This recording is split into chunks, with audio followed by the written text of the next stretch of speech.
Hi, I'm Jared. This is Pat.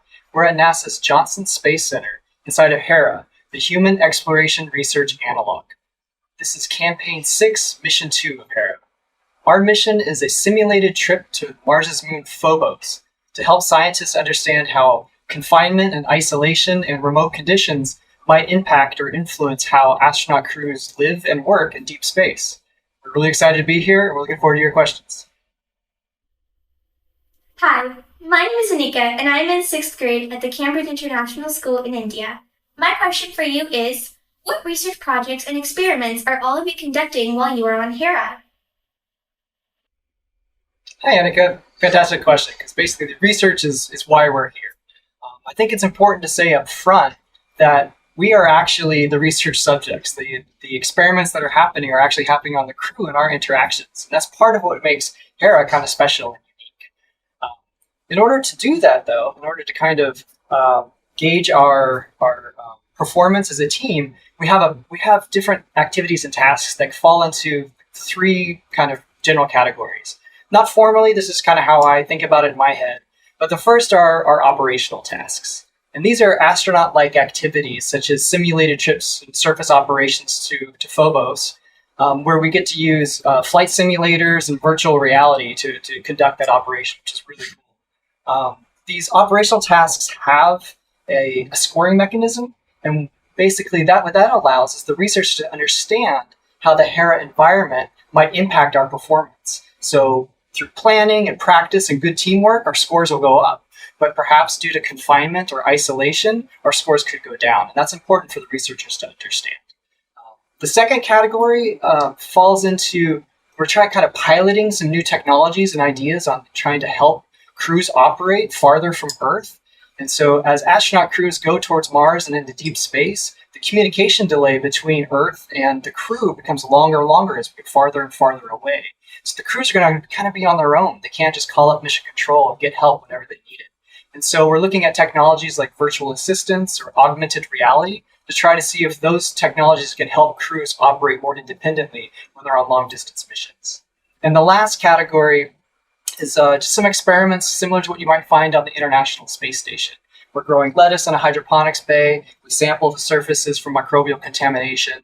And the only purpose for those experiments is kind of immersion for us as a crew to make us feel like we're actually on a deep space exploration mission. So the output from those experiments are not part of the data that's being collected for HERA.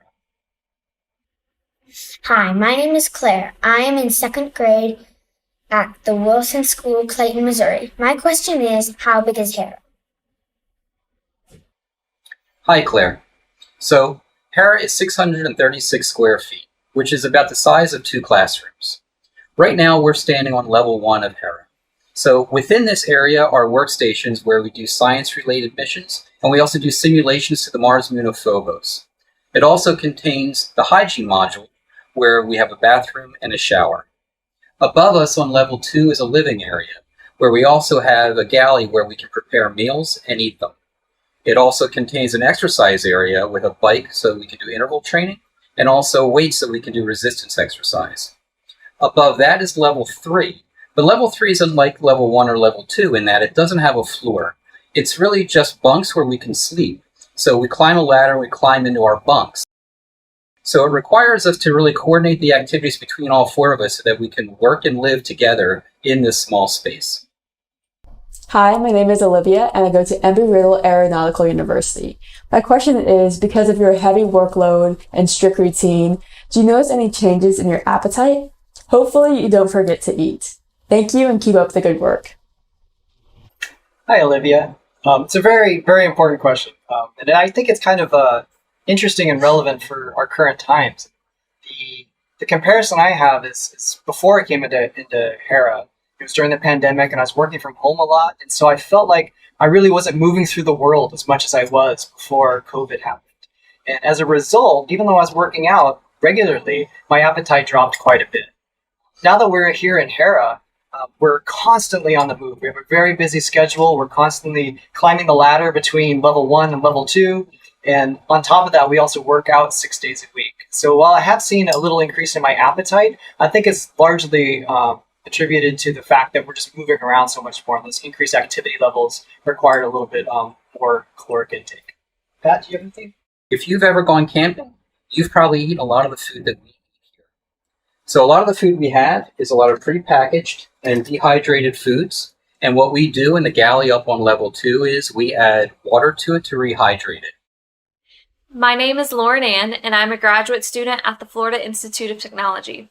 My question for you is, how do you truly measure the effects of isolation if subconsciously you know you are still on Earth? How would you account for that extra level of stress that outer space might add? Thank you. Hi, Laura Ann. That's actually a really important question. So it's important to note that our mission isn't really to simulate those aspects of long-duration spaceflight. We simply couldn't do that here. But what we do provide scientists is a baseline of data that they can use to try to determine what effect the stressors have on us and ultimately what it will have, the effect it will have on astronauts. So all the things that we have to live through, like isolation and confinement, those are all things that they can measure with us and create metrics. And hopefully with those metrics, they will then be able to determine and predict how that will have an impact on astronauts when they're doing long-duration spaceflight. These kinds of things will be very important to know as we stretch out further to the moon and to Mars. Hello, my name is Matias Chiriboga, and I am in 10A at San Jose La Salle in Quito, Ecuador. My question is, what effect does your mission have on the human body and on human health? Hi, Matthias. That's actually a great question, and it gets to the very heart of why we're here. So, all of us here in HERA are actually test subjects, and part of that means that we are having our health and our vital signs recorded constantly. One way that they do that is we all have these wearables that we wear, and what these do is these allow scientists to track our heart rate and other metrics. In addition to that, we also routinely provide blood samples. So medical doctors here at NASA can look at that and get a baseline for our health and continue to track our health over a long period of time, especially as we're within this isolated, confined environment. Those things are really important because for astronauts, when they're going out to the moon and Mars, they're going to be in these confined, isolated environments as well over long duration space flight. And it's going to be very difficult for them to be able to get to a doctor. So by doing this, we're providing a baseline of data for scientists now so that they can have a better idea of how they can track and help astronauts in the future as they travel to the moon and Mars. My question is, what challenges do you have to overcome to be successful inside of this unfamiliar environment? Thank you. Hey, Daniel. That's actually a fantastic question because it really gets to the heart of the research we're doing here in HERA. And there have been quite a few challenges that we have to overcome. We have confinement in this rather small space. We have the isolation from our families and from the outside world. And then we also have some engineered stressors, such as our communication delay with mission control. We don't have support, immediate support from them because we're simulating the communication delays that's going to be present when the crews are operating long distances from Earth. And so for our team, I think really the key to our success has been really great teamwork. Because we're operating in such a small confined space, we've created rules and agreements and boundaries on how we're going to operate and live so that we can be successful, but also be successful as a team. And it's kind of a tall order. I mean, most astronaut crews have a long period of time to grow together as a group before they go on a mission. We went from pretty much complete strangers to a crew in 2.5 weeks. We all come from different parts of the country. Two of our crew members, Mike and Pietro, who are on the other side of the camera, taking care of us on that side, originally grew up in Europe. And so we all bring very different perspectives and experiences to this mission. And that's critical to the mission that we're doing here, but also future research at NASA, because what we really have to understand is that space exploration has become a multinational endeavor, and being able to bring diverse crews together quickly to create a team and operate at very high stress levels and high operational tempos is going to be really important as we move further and further into deep space exploration. Hi, my name is Sana. I'm an 8th grade student at Minaret College in Melbourne, Australia. My question is, how do you stay healthy on your mission? What happens if one of you gets sick? Thank you, Sandra, for that question. So that's a very practical question. The answer is that we actually do a lot of the things that probably you do and a lot of your friends do. So first, we try to maintain a healthy diet. We have the benefit of NASA food specialists and nutritionists who have created a diet tailored for each one of us. In addition to that, we exercise on an almost daily basis. So that, along with a healthy diet, go a long way in keeping us healthy. Besides that, though, we also do have these wearables that we've mentioned before that are tracking our vital signs. So that also provides a lot of data that could provide an indicator if we start to get maybe a little unhealthy or a little ill. In addition to that, we have weekly consultations with a medical doctor and a psychologist. So all of these things together do go a long way in helping to keep us healthy. But you're right, there is still, with all those precautions, a chance that things can go wrong and we can get ill. And in a case like that, we can let Mission Control know that we have a serious illness and any one of us can be removed from here at any moment. So besides all of that, there's also the fact that we're all very careful before we enter the habitat too. So one of the important things that we all have to do is to be careful with COVID-19. We were all wearing masks whenever we were in public, and we're all fully vaccinated. So we've really done everything we can to maintain our health. And if anything else happens during our time here, we can be removed if that becomes necessary. But we really hope it doesn't. Hi, I'm Anaya Alfred, and I attend California State University. My question is, how do you maintain your mental health while you're on your mission? For me personally, it's a little bit of quiet time every day.